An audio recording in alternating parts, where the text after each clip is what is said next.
Nobody gets rich from this business. It's all passion. So the passion is so powerful that it just can take you to dangerous places sometimes.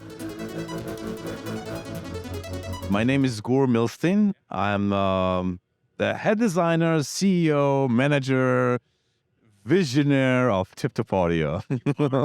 I'm not alone. There's people with me, very passionate about it. So I owe them a lot of the halo that we got around us. What is your favorite knob, fader, or switch on a piece of gear that you've made, and why? I like the fader on my quantizer module, which is discontinued, but it was awesome because you could really go up and down octaves just by sliding. Yeah, so it was pretty cool. What bit of TipTopAudio gear are you particularly proud of? It's a hard question, I tell you. This is where it gets really personal. Each of the modules we made is like a baby to me.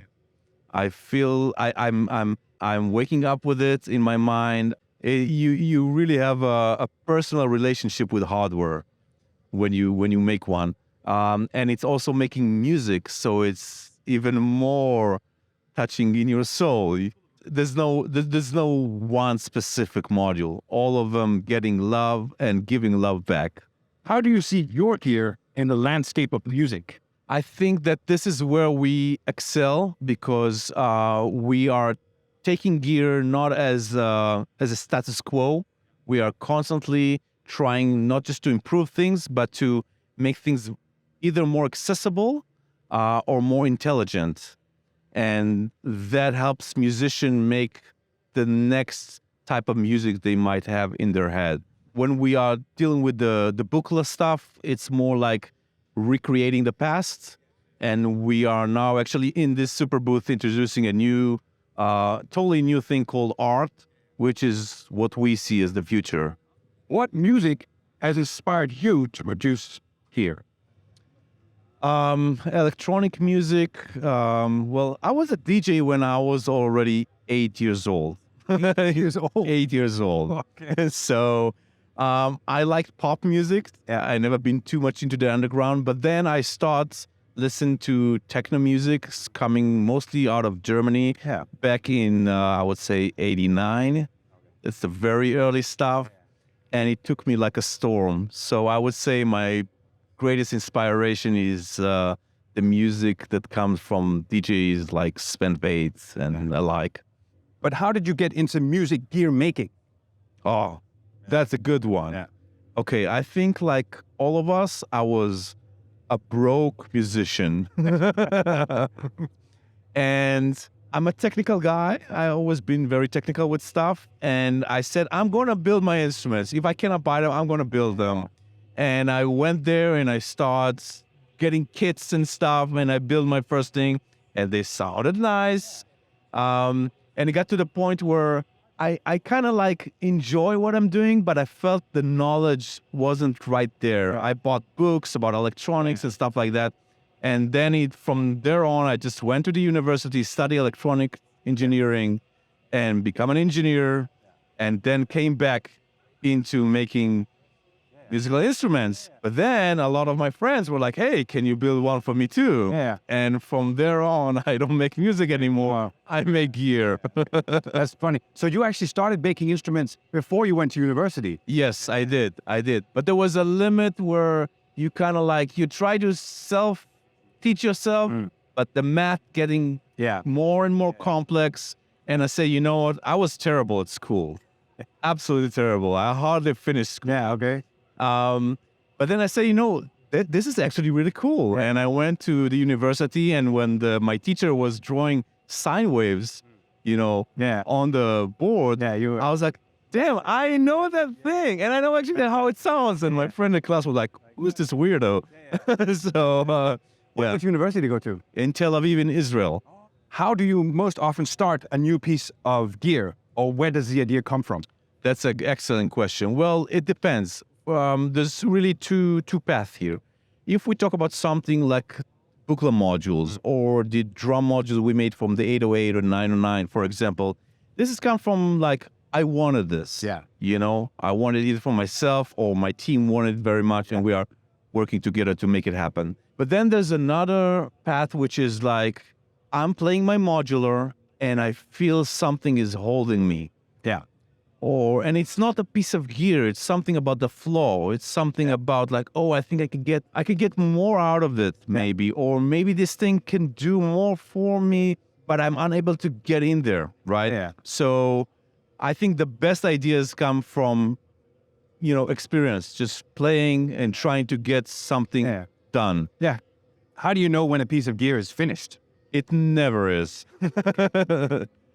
It never is. I think, the sense of perfection, when you make an instrument, you always feel you can make it even better. But here's something cool. When you work on something like a booklet module, it's already finished. Yeah, of course.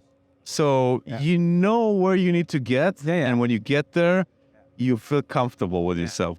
But when you create something all by yourself, especially if it's an invention, it's endless because there's always more and more and more. But I also heard you said that in the complex oscillator, there was 80% of the components that weren't used. Yes. Why is that?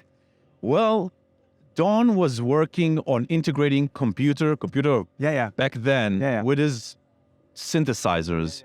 And he built an auto-tune system into the 259, but he never finished it. And the idea was that the 300 system was the computerized system will control the 259. Of course. And that was never finished. And we're happy that with our new art system, we're actually going to be able to finish that work. So here's an example where actually there is no, exact line of where things finish. Here you kind of need to go into the designer foot and think carefully what you're doing to get it to be completed as he would probably do. Yes. And that's interesting because even Buchla was always pushing towards the next stage. Absolutely. He was, he was a one of his kind. Yeah. It's a person who was making gear that everybody looked at and like, what, how is that even relate to music? Yeah, exactly.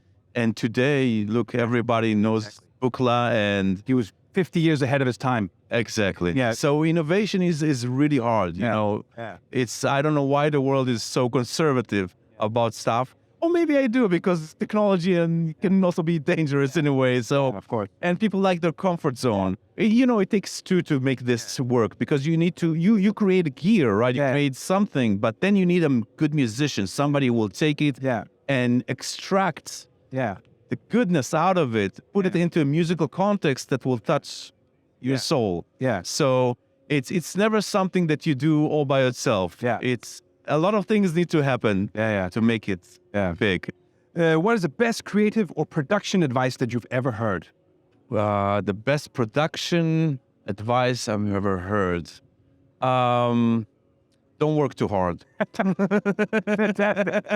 Because you can work until midnight and the clock passing and you don't sleep and you don't eat, and you eventually your body will put you down, you know, you will get sick or something.